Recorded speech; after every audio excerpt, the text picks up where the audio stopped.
I'm Carolyn, and I'm the keto-centric cook. And today I have the easiest coleslaw and the best tasting one I think you've ever tasted. So first I'm going to start with a special ingredient, and it's pickle juice. So I've got about a half a cup of pickle juice. Now I use the dill pickle type, because if you're keto, you're reading labels and knowing that sweet pickles have a lot of sugar. So always read the ingredients on the packaging, because there's a lot of hidden sugar. Case in point, mayonnaise, okay? Some brands have a lot of sugar. So check the label first, because sometimes the second or even first ingredient is sugar. And you wouldn't even think, like, who puts sugar in mayonnaise, right? But trust me, I've checked. So the other secret ingredient is dill pickles. So I chop them up very finely and add it to the coleslaw mixture. So I have olive oil and vinegar. I prefer apple cider vinegar, which is very good for you because it's fermented. I would prefer to use that, and of course salt. I have kosher salt today, but I also use the Himalayan pink salt type. So whatever your preference is, you can use any type of vinegar. I use a white vinegar. If you're going to use balsamic, it's going to stain the cabbage, so just keep that in mind.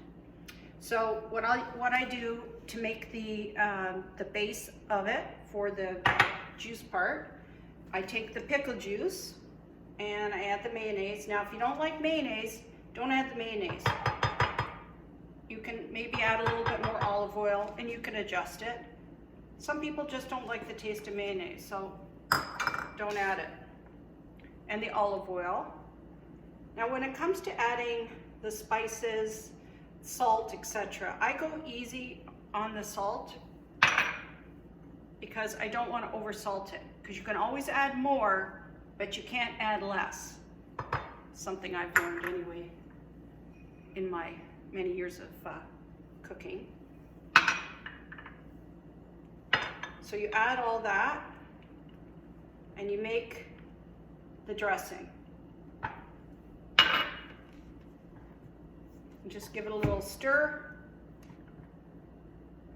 And after you make the coleslaw, you can put it in the fridge even for an hour or two, but actually overnight, and that coleslaw is going to taste so much better once it marinates into the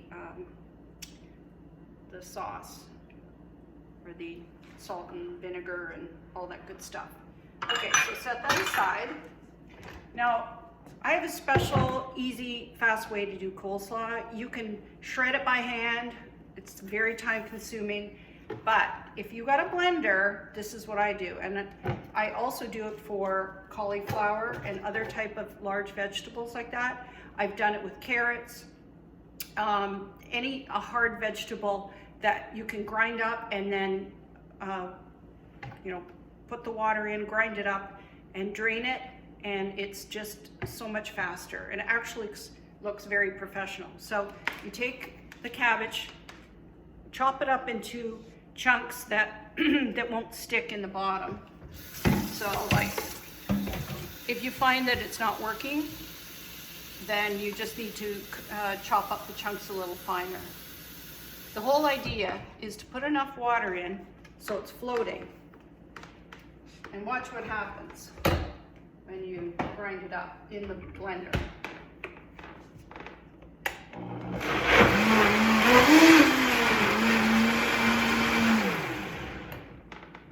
Okay.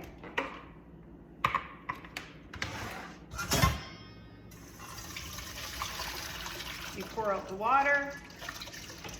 Now I have a colander, but if you have one that's finer, like a finer strainer, that works as well too. A little bit of water isn't going to hurt the recipe. So you repeat that step until you have all your coleslaw ground up, and then add your ingredients, mix it around, put it in a container, cover it, put it in the fridge, at least for an hour or so. And I think you'll find that you love this coleslaw. It's so fast and easy when you use the blender, and it looks like you bought it from the store. You just don't have to tell anybody. Anyway, I hope you enjoyed the video, and we'll see you soon.